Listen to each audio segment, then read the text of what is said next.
Hi, and welcome back to my YouTube channel or my Facebook page.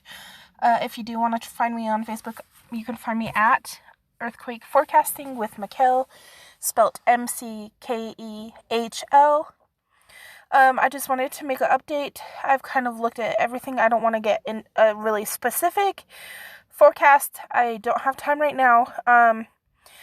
I was looking in this area. A new pattern that I found is there are a few earthquakes in this area, and that's kind of unusual. Usually they're in the western part of Australia when they do happen. So that's just something that I'm keeping my eye on. There are no big earthquakes that have happened within the last 24 hours, so I do assume there could be one. Nothing has changed as far as a location where I think that one might happen. I'm keeping my eye on this area still. Papua New Guinea, of course. Indonesia and the Philippines and Malaysian area. I'm still expecting something to come into this China area. I still expect something to come into this Russia area as well. But I'm giving that a week. Let me check the magnitude of these. I have not checked yet. Just 2 and 2.1, so not very significant. I think there's a 3.5 somewhere here in the Alaska area. Maybe even a 3.3. Or did I say 3.5? I think it's a 3.3.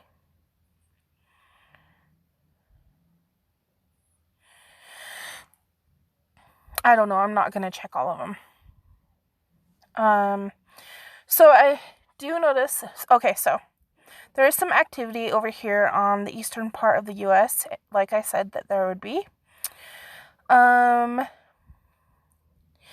Energy is pulling from Alaska, and I'm using the Dutch Sense method of forecasting to figure this out. If you would like to find out more about Dutch Sense, you can I'm so sorry, I can't talk. You can go look him up on YouTube at Dutch Sense, DutchSinse.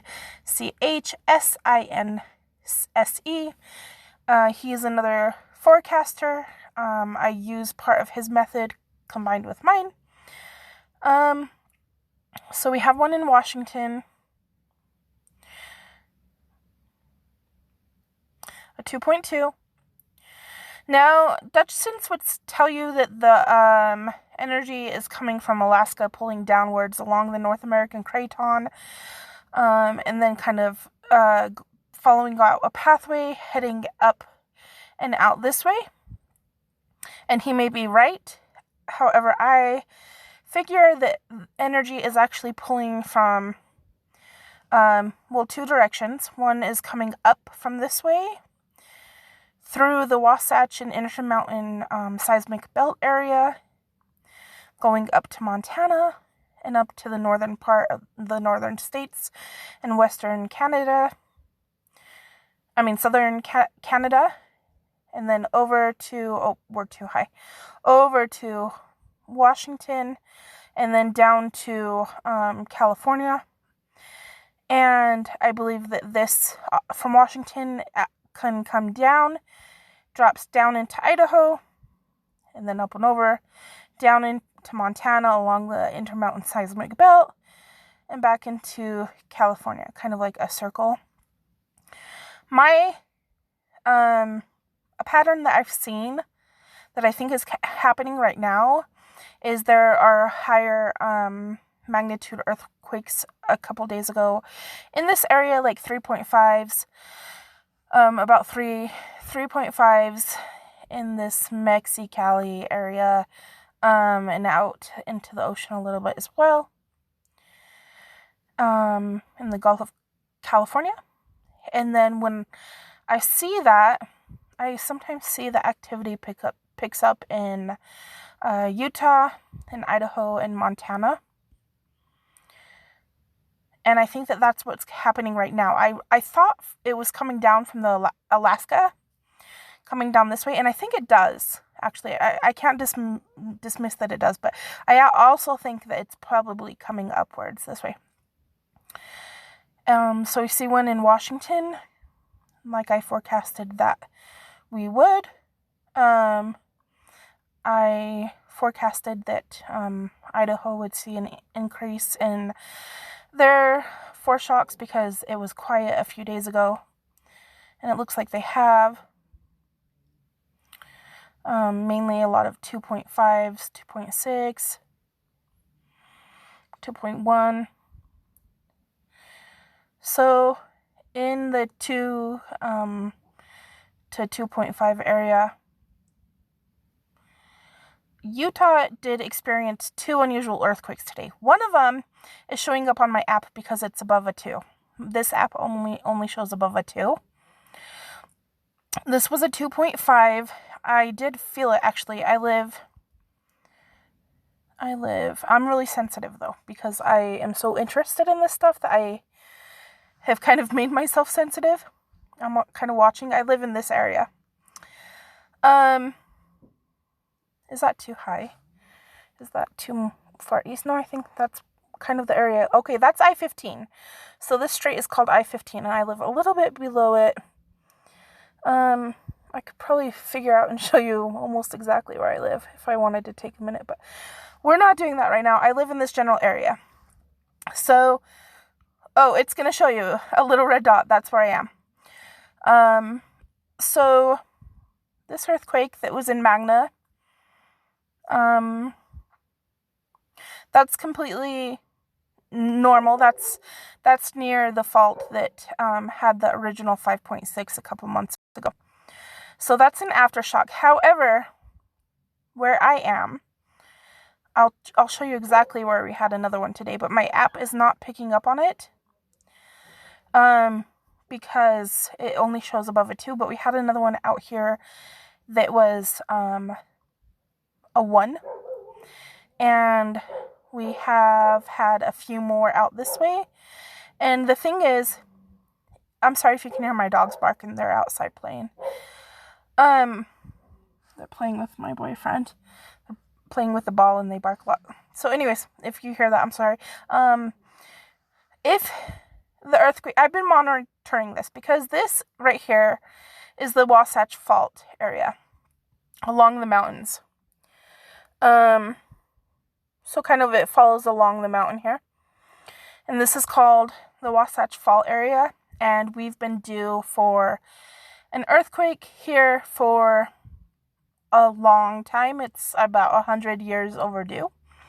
We're expecting a 7.5. And we had one that was, like I said, about in this area.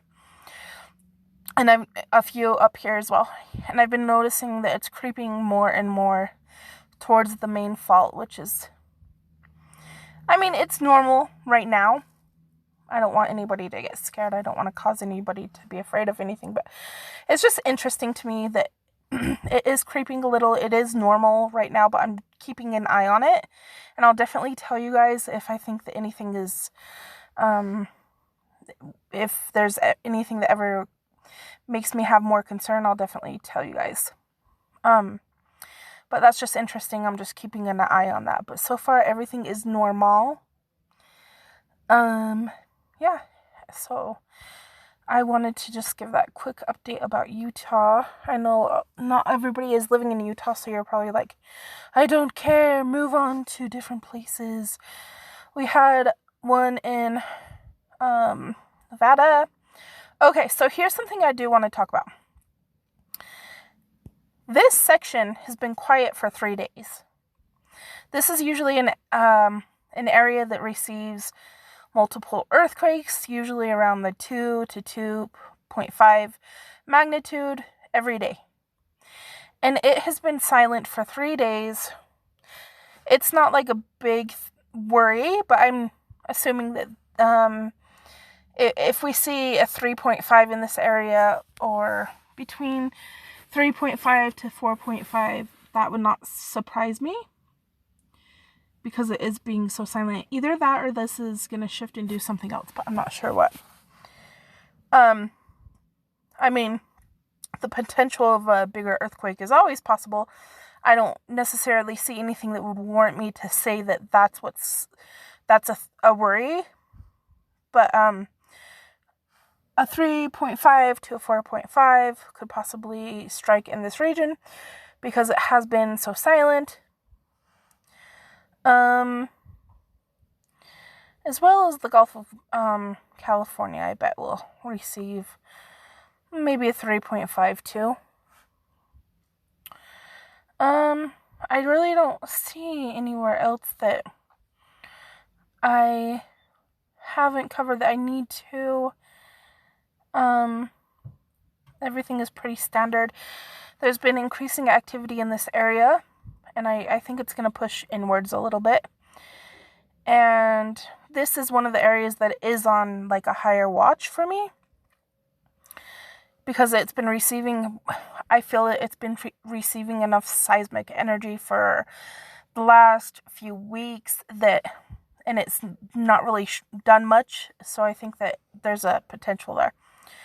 And as you guys know, I really am not covering this part of the world, only North and South America and along the Ring of Fire mainly. So that concludes the update for tonight. It's 11 o'clock at night over here in Utah, and I hope everybody's having a good night, and I'll talk to you guys later. See ya.